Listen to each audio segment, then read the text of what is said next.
Okay, so this is the new Tesla Model 3 2024 Performance.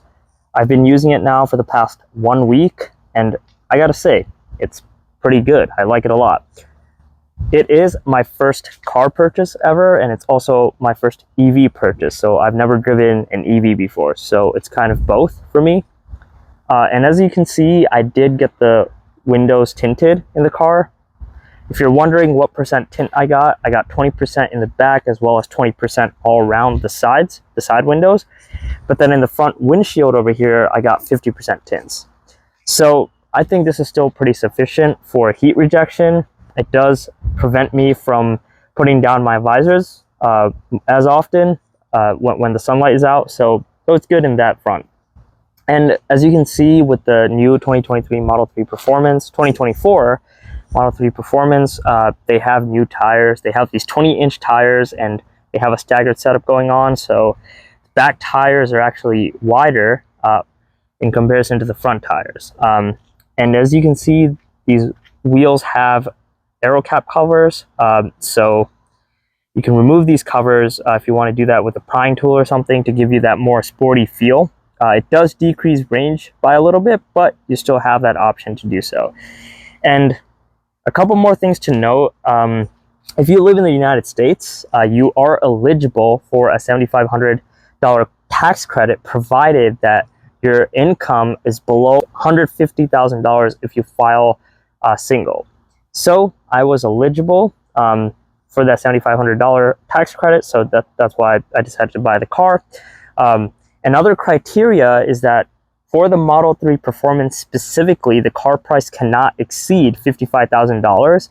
And at the time of recording this video, the only color that's available for free without exceeding that cap limit is the Stealth Gray option. So that's why I went with the Stealth Gray. But I will note that if you go for a Model 3 Performance, you can get either the black seats or the white seats. So the white seats are not going to run you an additional $1,000 like the long range, for example. So you can get the white seats for free of cost. So I decided to do the white interior and the Stealth Gray on the outside. So, and as you can see, there's a spoiler now in the back. There's a nice carbon fiber spoiler with the Model 3 variant. There's also the badging. Some people like to call it the ludicrous badge or whatever, but you know, it's kind of like the same ludicrous badge, but obviously it doesn't have ludicrous mode. It's a Model 3, so it's more of an insane badge, if you want to call it that. So if you put it in insane mode, this car is supposed to go 0 to 60 in about 2.9 seconds. And I got to tell you, it is very, very quick. Ready, set, go. Go. Oh my. Oh.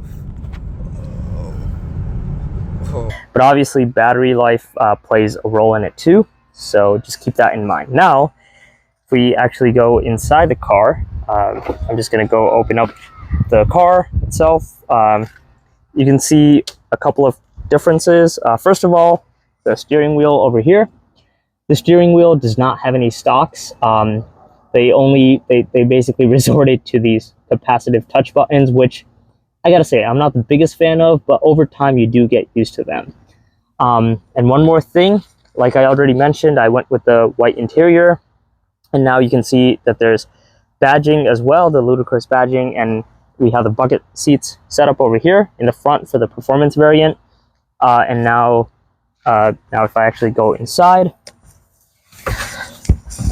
and take a closer look at the steering wheel over here, you can see that, you know, now we have these touch buttons, right, for the signal. So if I press this, the right signal turns on, and I press this again to cancel out of that. And then this is for the left signal, and then these are for the actual headlights, right? And you could actually like turn on high beams if you want to.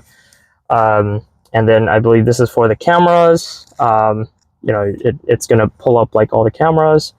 And then this is to go through the windshield. I'm not going to do it now because I have the tints on and I don't want to mess up the tints.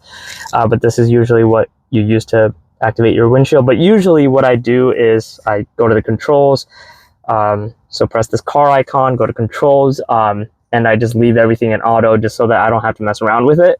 So, you know, windshield is set to auto, and then same thing with the headlights. They're set to auto, so I don't have to tinker around with any of the settings here. But other than that, the majority of the car is very nice. And an added touch with the new 2024 Tesla Model 3 is the ambient lighting all around. And actually, I'm going to show you guys right now. If I go to lights and just turn on the accent lights, now you can actually see them on. You know, it is a little bit hard to tell during the daytime, obviously, but during the nighttime, you can actually see the lights a lot better. And if you go in the settings over here, the scroll wheel, you could choose like literally whatever color you want. So purple will turn to purple, and then you could choose like a bluish color, whatever. And yeah, it'll turn to that color.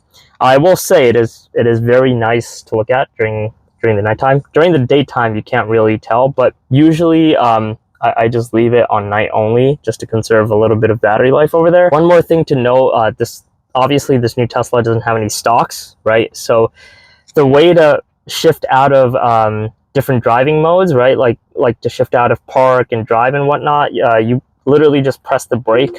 And you know, I don't have my seatbelt on, but basically you just swipe.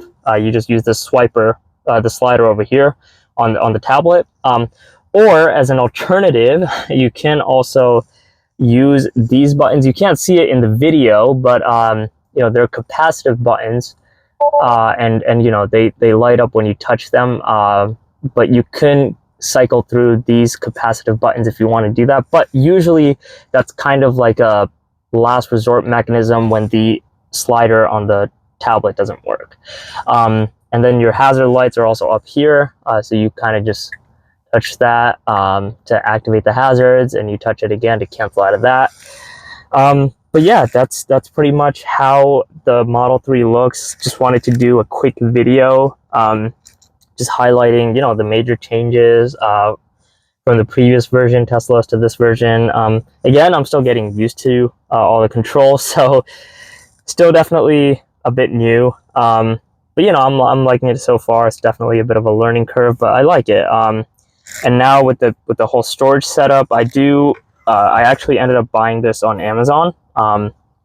So basically, you can find this on Amazon. It's kind of like a tray organizer that you can use for your Tesla. Because the thing you gotta realize with Teslas, that they don't give you a lot of like organizers or whatnot. So I bought this myself. I'll leave it down the links in the description of the video, so you can check it there if you want to check this out. That's what this is. And then, you know, if I slide this over, this is actually the cup holders. The cup holders, they did become bigger compared to the previous version, so I like that about this. And then now if I go ahead and open this, we have more storage space underneath there. So yeah, it's actually really nice. And I decided to get this installed as well, so it's more of another compartment or cubby, whatever you want to call it, just to have more storage. Because unlike other cars, if you noticed, you know, there's no compartment for your glasses or anything. It's kind of just the gear selectors and the hazard lights. So there's nothing else. So yeah, that's pretty much it with the Tesla. It's really nice. Starting to get used to it. Starting to like it. Yeah, comment down below if you guys have any other thoughts, and I'll see you guys in the next video. Thank you. Take care.